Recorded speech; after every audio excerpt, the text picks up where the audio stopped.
What's up guys, it's Tom here and welcome to a brand new Liverpool takeover update video, because Ben Jacobs, a well-respected journalist, has spoken on the rumors that Sheikh Yassim, the Qatari royal who wanted to buy Manchester United, but after his Manchester United takeover bid has collapsed, the rumors have been circulating that he would want to buy Liverpool instead, not just as a revenge but as, you know, a major powerhouse in English football like Liverpool FC. They were on a full sale since November, but it maybe is less likely that FSG would consider a full sale right now, because we just sold a minority stake to Dynasty Equity, a US American business investor group. So it's less likely that FSG would sell to the Qataris right now in a full sale. And by the way, I want to inquire about your opinion, guys. Put yes in the comments if you want Qataris to buy Liverpool. Put no in the comments if you don't want Qataris to own Liverpool FC. In this way I can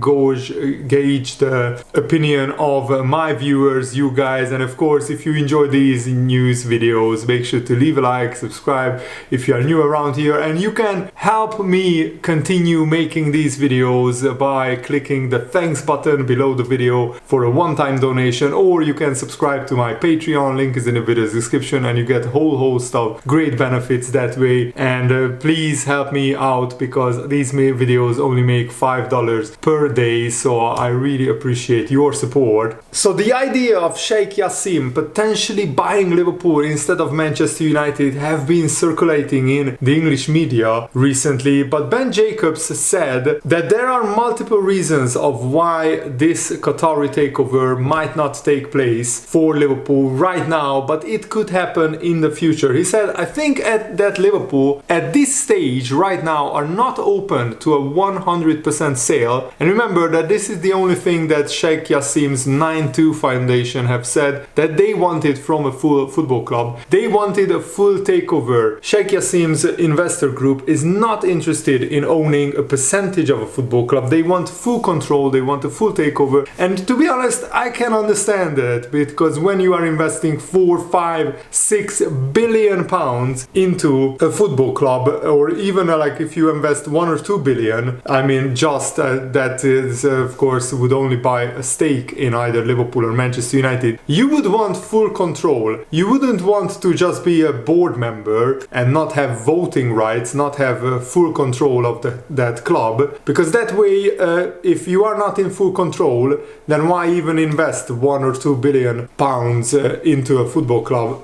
Considering Dynasty Equity have just bought a small stake in Liverpool FC, Ben Jacobs continued, and considering FSG are committed, it would be extremely difficult for anybody to buy Liverpool right now. But you can't rule out anything in the future. In 2, 3, 4 years, FSG might want to sell Liverpool in full, and they might want to get more money into their portfolio, because they are interested in founding an NBA franchise in Las Vegas, Nevada. That has been rumored that they are partnering up with LeBron James, who still owns 1 or 2% of Liverpool FC, and they are business partners with FSG and the Liverpool owner John W. Henry. Ben Jacobs said there is no indication that Sheikh Yassim has discussed Liverpool or considered buying Liverpool. And why would he? He's a Manchester United fan who in part wanted Manchester United for business, but also in part he wanted Manchester United for vanity, because he's a Manchester United fan. But if there is no indication that Sheikh Yassim has discussed Liverpool, why is this story keep popping up in the English media?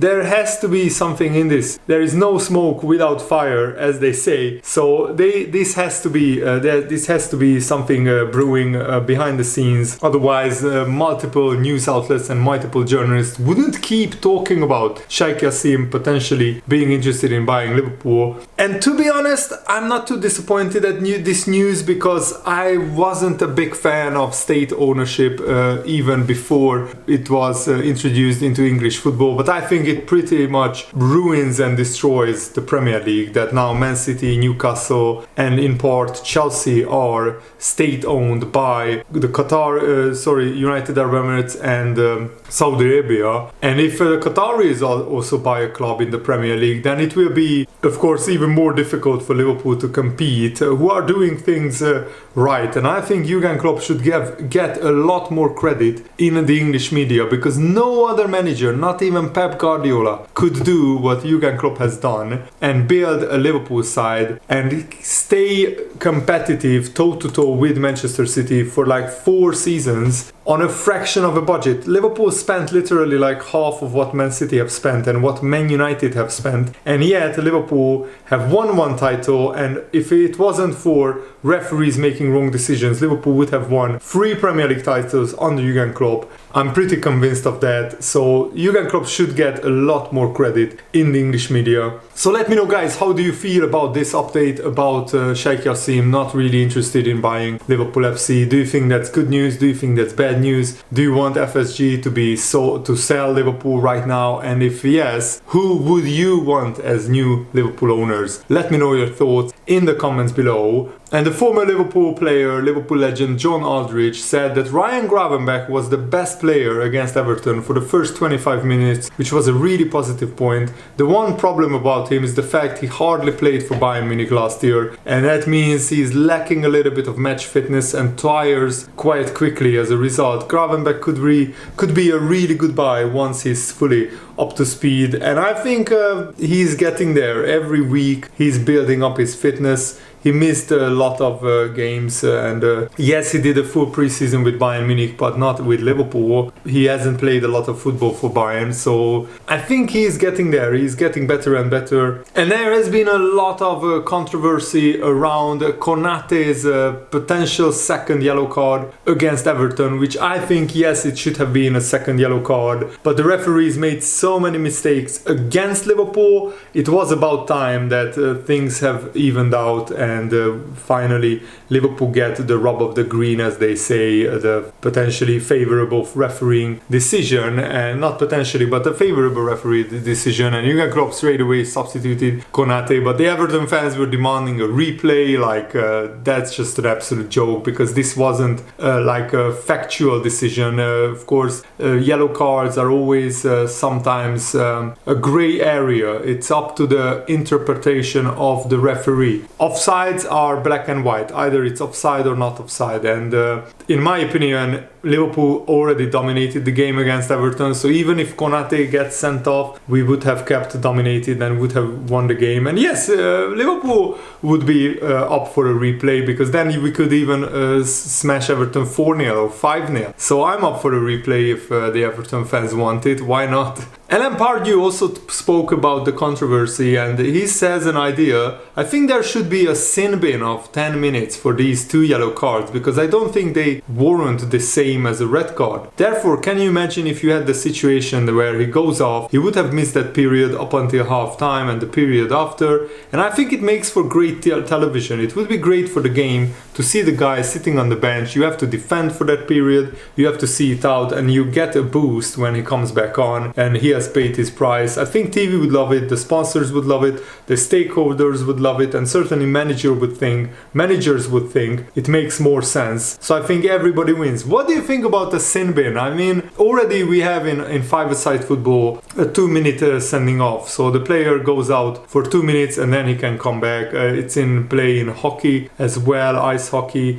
And let me know, would it make sense in football if the player went off for like 10-15 minutes and you have to play with 10 men for 10-15 minutes, but then the player comes back on? I think it's a grey area that needs to be investigated, because yes, some cards aren't proper red cards, but they aren't yellows either. They are something in between. I call it the orange card. That should be for maybe a 10-minute sending off, and then he can come back onto the pitch. But I think football is fine as it is. Of course, the referees have a very hard job, but with VAR it should be a lot easier. I think what should be introduced instead is VAR can check second yellow cards, because second yellows equal red cards. So why can't VAR check a second yellow card if it was a yellow or not? I think VAR should be able to check that. In the case of Diogo Jota, I just rewatched the Tottenham-Liverpool games controversial incidents. Yes, I'm a masochist, I know.